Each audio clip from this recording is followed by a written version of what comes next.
In the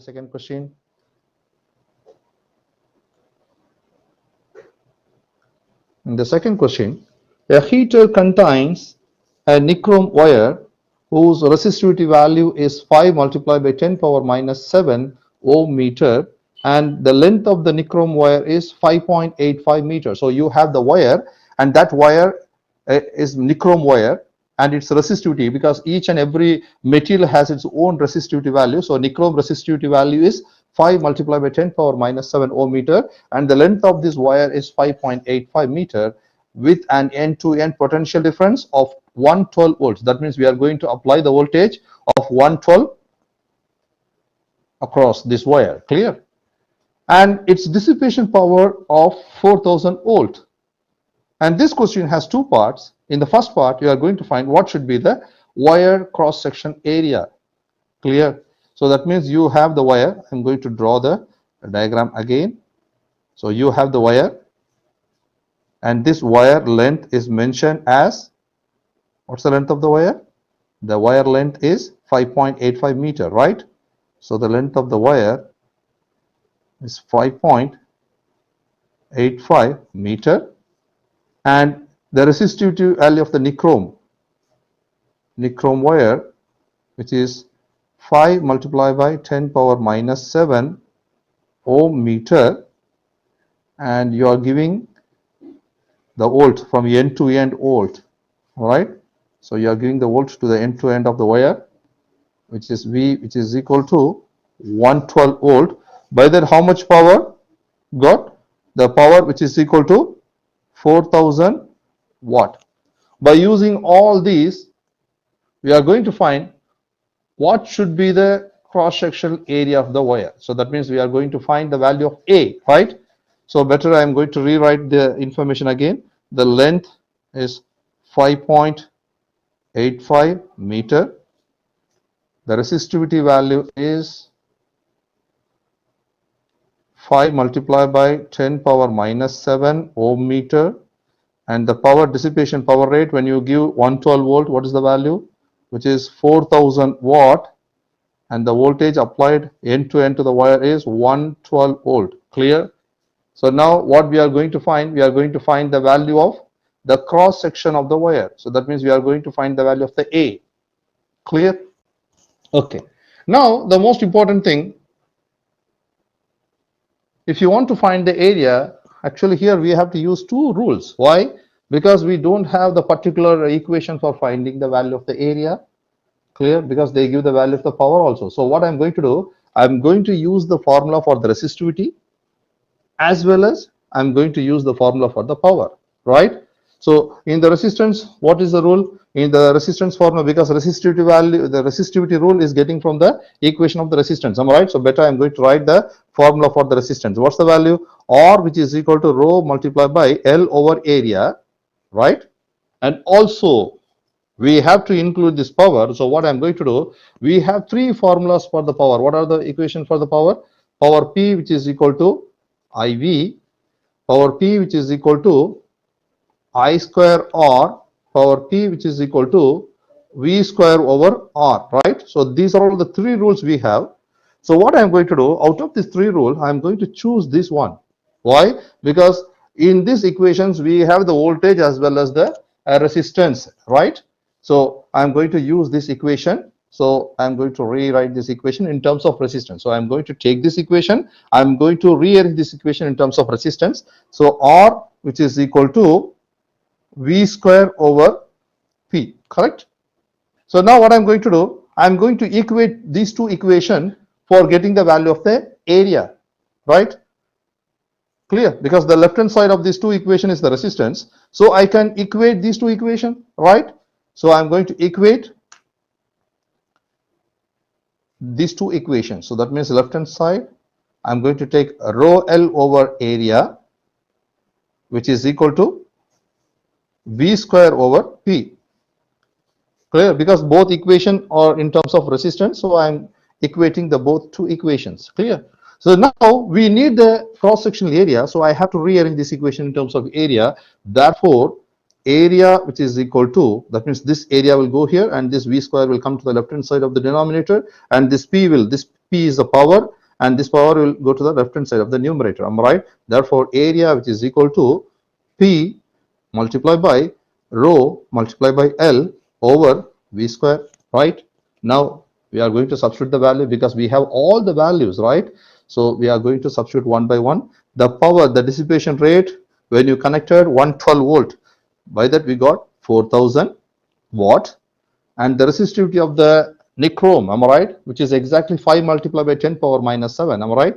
5 multiplied by 10 power minus 7 is the resistivity value of the nichrome, multiplied by what is the length of the nichrome wire, because just before we wrote, am I right, which is 5.85. 5.85 is the length of the nichrome wire over, we connected the voltage, that means how much voltage we gave across end to end of the wire, which is 112 volts, right? And here it is square.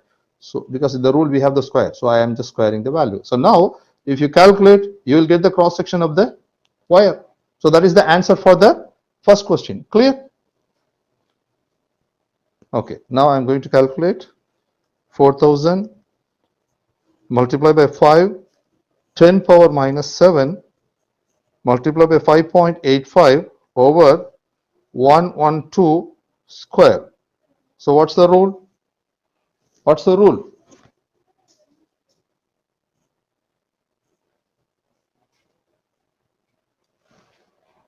Actually, the substitution, everything was correct. P, the rule is over, correct. P rho L over V square. Okay, by that I got the value of 9.32 multiplied by 10 power minus 7. And what's the unit for the area? Just meter square. So this is the answer for the first question. Clear? And you have one more question we have to read. Suppose if you connect 10 volt instead of this 112 volt, if you connect 10 volt for getting the same power. So what is the power? When you connect this 112 volt for this length, the power is 4000 watt. Am I right? In the second question, what they said, if you connect 100 volt between these two wires, and by that we are going to get the same power. And if you want to get the same power, what should be the length is needed? Clear? Because the length is the very, very important parameter here. Am I right? So we have to identify the value of the length again, because initial length is 5.85 for getting this power 4000. But in the second part, what they said, if you want to get the same power 4000 watt, if you connect 100 volt across this wire, how much length is needed? Because the length decides the power. Clear? So let's we take the same rule for getting the answer for the B part. Clear? So R, which is equal to rho L over area, and power P, which is equal to V square, power P, which is equal to V square over R. So therefore R, which is equal to V square over P, I am going to take this rule. So R, which is equal to V square over P. So again I am going to equate, and then I am going to find the value of the length. So left hand side of these two equation is the resistance, so I can equate. Am I right? So rho L over area, which is equal to V square over P. So this time what we are going to find? We are going to find the length. Am I right? You should not use the first length, because the first length is for getting the power 4000 when you connect 112 volt. But this time what we are going to do? We are going to connect the volt as 100 volt. Am I right? By that you are going to get the same power, which is 4000 watt. So for this we are going to find the value of length. Clear? So rearrange this equation. Therefore L, which is equal to area multiplied by volt square over the resistivity of the wire multiplied by power. Correct? Now substitute the value, because area we already got in the first part. The area is 9.32 multiplied by 10 power minus 7. So I'm going to use this value here, 9.32 multiplied by 10 power minus 7 multiplied by, this time how much voltage we are going to apply? We are going to apply 100 volt only. Am I right? 100 volt square over the resistivity of the wire. How much? 5 multiplied by 10 power minus 7 is the resistivity of the nichrome wire. And how much power you have to get again? So for this 4000 volt, am I right? So not volt, watt, 4000 watt. So now when you calculate this, you will get the new length, am I right? So let's find what is the answer for the length. So 9.32 multiplied by 10 power minus 7 multiplied by 100 square over 5 multiplied by 10 power minus 7 multiplied by 4000. What's the answer? The length is exactly needed is 4.66 meter. So 4.66 meter is enough for getting this power 4000 watt if you applied 100 volt. Clear? But in the first part, what is the length of the wire? In the first part, we are connecting 112 volt for getting this 4000 watt. By that, the length is 5.85. So now you should, I hope now you get a clear idea. Am I right? So initially the voltage is 112. By that, we got the power as 4000. By that, the length of the wire we connected is exactly 5.85. But in the second part, what we did, we replaced 112 volt to 100 volt. And if you connect 100 volt, you have to get the same value of the power as 4000 watt. So for that, how much length is needed? Clear? So the length should be, for sure, the length should be different value. Understand? That's it.